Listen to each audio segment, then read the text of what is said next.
So you've been in a car accident and State Farm is offering you some money to settle the claim. And I'm going to tell you why they're doing it. They're doing it for two reasons. One of which is they know the second you sign that release, you're releasing them from all claims. I talk to a lot of people who are in car accidents. They say their neck or back hurts. Some people, they end up needing surgeries that can cost tens of thousands or hundreds of thousands of dollars that they find out months or maybe even years later that they need.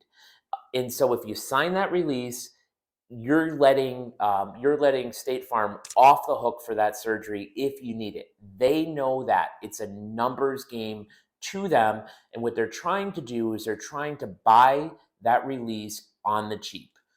And why are they trying to do this? Because they know after an accident, you're at your most vulnerable.